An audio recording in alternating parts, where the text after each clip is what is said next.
Anne Frank, The Diary of a Young Girl. All right, this is Otto Frank. At the end of the Second World War, Otto Frank, Anne's father, and the only surviving family members returned to Amsterdam. Miep Giles and Ellie Bep Bostruel, killing these names, I'm sorry, who had protected and sustained the group hiding in secret annex, presented Mr. Frank with notebooks and papers in Anne's handwriting that had been rejected by the Gestapo when they arrested the families. It says Otto Frank, 1939, Daddy's nicest photograph. Otto Frank circulated copies of Anne's diary to friends as a memorial to his wife and daughters. He was urged to make it public and finally published an edited version in 1947. Since then, it has been translated into more than 30 languages and adapted for theater, film, and television. Scholarly investigations into life and work of Anne Frank continue to this day under the auspice of Anne Frank Foundation in Amsterdam. The following pages contain supplemental material to enrich readers' understanding of this remarkable young woman and the portrait of courage that is her legacy.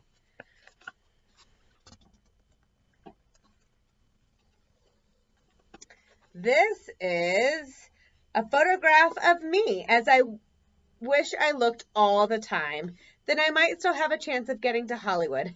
But at present, I'm afraid I look quite different. Anne Frank, the 10th of October, 1942. It was a Sunday. Caption of photos from left to right. Things are getting more serious, but there's still a smile left over from the funny bits. Hello! Yes, I'm fine, smiling politely. Oh, what a joke. That's a funny story. Whatever next. Nice one as well.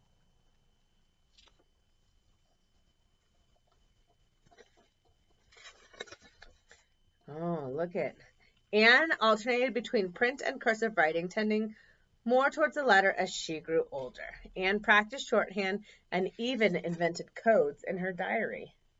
That's fun.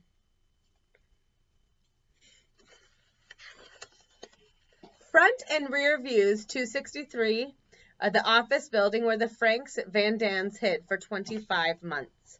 The entrance to the secret annex with the bookshelf in place and with the bookshelf swung open, revealing the hidden staircase.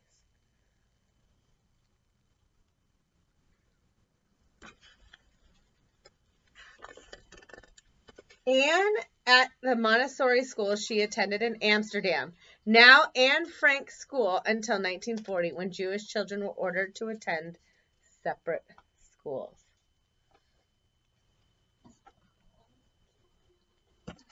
So what is that called, Chloe? Segregation. Okay, Anne Frank, The Diary of a Young Girl, translated from the Dutch with an introduction by Eleanor Roosevelt. First published in 1947 in Holland by Contact Amsterdam under the title German. Not going to try it. The Dutch title of this book referred to that part of the building which served as a hiding place for the two families who took shelter there between 1942 and 1944. Achter means behind or in back of, and huis is Dutch for house. In Amsterdam, old buildings, the apartments overlooking a garden or courtyard, may be divided from those overlooking the street, thus providing two separate suites within the same apartment. Het Archius, or literally the house behind, is situated in one of the city's canals. I'm sorry, I gotta not to try German. To simplify the English text, we have called that part of the house the secret annex. Whew, I can do that. Although it's not an annex in the proper sense of the word. That's okay, we appreciate it. Introduction. This is the one by Eleanor Roosevelt.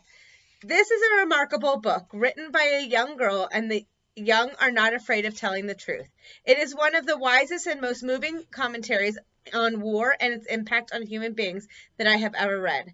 Anne Frank's account of the changes wrought upon 8 people hiding out from the Nazis for 2 years during the occupation of Holland, living in constant fear and isolation, imprisoned not only by the terrible outward circumstances of the war, but inwardly by themselves, made me intimately and shockingly aware of the war's greatest evil, the degradation of the human spirit. At that time, Anne's diary makes poignantly clear the ultimate shining nobility of the spirit. Despite the horror and the humiliation of their daily lives, these people never gave up. Anne herself, and most of all, it is her portrait which emerges so vividly, so appealingly from this book, matured very rapidly in these 2 years.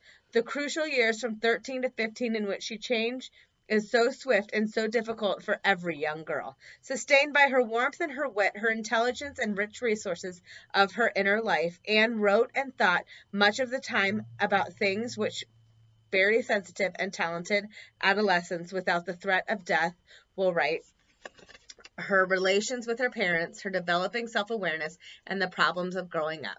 These are the thoughts and expressions of a young girl living under extraordinary conditions, and for this reason, her diary tells us much about ourselves and about our own children. And for this reason, too, I felt how close we all are to Anne's experience, how very much involved we are in her short life and the entire world.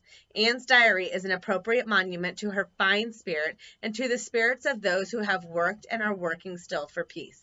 Reading is the rich and rewarding experience. Eleanor Roosevelt. How neat. Okay.